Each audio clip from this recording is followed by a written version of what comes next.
Okay, so we're going to demonstrate the splint bandage for your video today. So we have got variations for the splint bandage, so please do check your individual awarding organisations for the specifics, but I'm just going to complete a general splint bandage for us. So we don't actually have a wound on this dog, so I'm going to demonstrate this one without the presence of a wound. As always, PPE on nice and quickly. Don't take too long getting your PPE on because you need it as long as you can to get your task done. So we're going to select our materials. So we're going to have our tertiary layer, our secondary layer,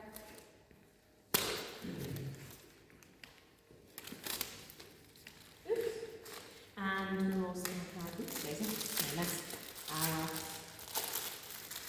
primary, secondary, tertiary. There we go. That's those. And then I'm just going to cut us some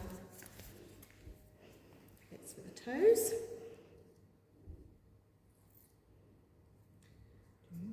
Which is really hard to do with gloves on. But we persevere.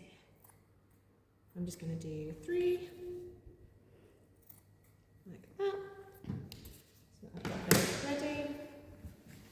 And of course select our splint. So there's different splints that we have here, different sizes. Now I can tell this one's not suitable. I'm going to do a forelimb in this one, so that's far too short.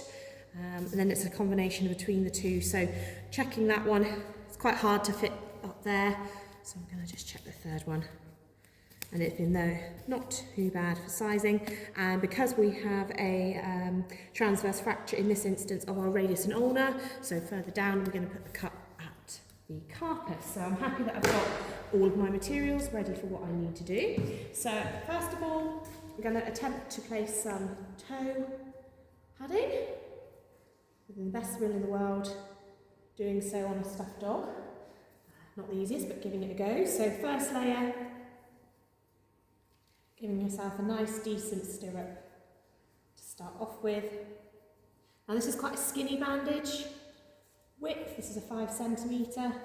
I could have potentially got away with using a slightly wider for this patient. So I'm going 50-50 up the leg.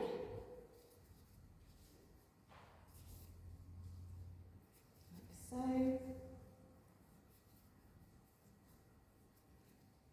Lovely, now I'm ready for my splint. So once again, just making sure. Now, because of where this dog's elbow is, my splint has come slightly higher. Other advantage, perhaps using a wider soft band, would have meant that I had that slightly longer in the length of the roll there. So another reason why perhaps 7.5 is better for this one, but we'll persevere. So again, once we've got the splint on, we're going to come in with our conforming layer. Now, just coming to have a little look at the front here. If we have a thought on the conforming, go nice and high so you can hold the splint with your fingers and the conforming at the top. So rather than working really small down the bottom of the foot, give yourself a nice long strip to get you started.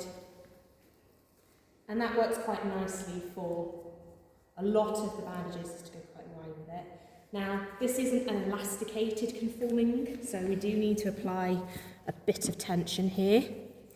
So again, working 50-50, but trying to apply even tension throughout. And it does look quite tight. As I said, this is conforming and a soft toy. So we do find ourselves with a little bit of squishing going on with our soft toy. Now, the soft band has shrunk down. So I am going to stop here just because, as I said, it's hard to bandage up to the elbow. But if I did have a slightly wider soft band, I would come up to the top of my splint there, but it's not been feasible with this. So try to use that wider one. You may not get a choice, in which case you don't get a choice, but doing our very best to do so. And I am just going to let that one sit for a moment. I'll come back to it in a moment. Now, our conforming, however, beg your pardon, vet wrap, not conforming, done our conforming. Our vet wrap, on the other hand, I have gone for a wider roll.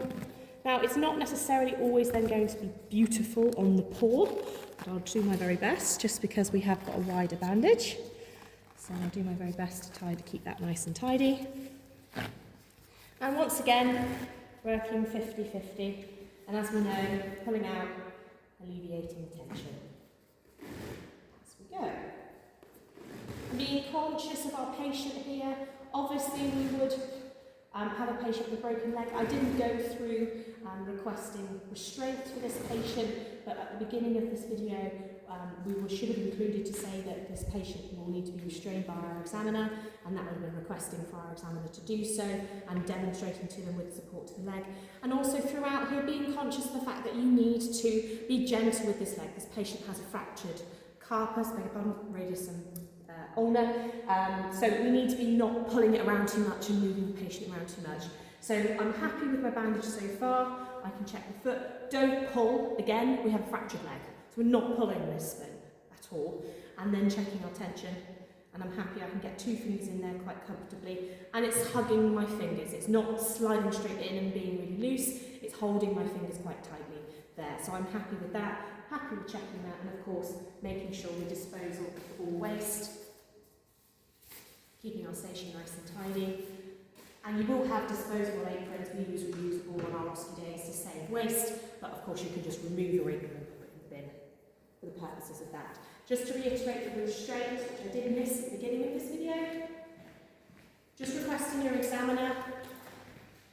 If it states whether your patient's conscious or unconscious, obviously take that into consideration, but just to explain to our examiner to let them know that you are needing to access the appropriate leg, and just ask the examiner to support the leg and obviously support the head, and make sure that the patient's head is restrained because you are working on a forelimb that is broken, and you would do that for anything. Now, explaining is one way that we recommend actually showing them so that they can physically see you do so, and then of course you can continue with the bandage. Hopefully that's quite nice and clear, but we will be adding more videos as we go along. Thank you very much.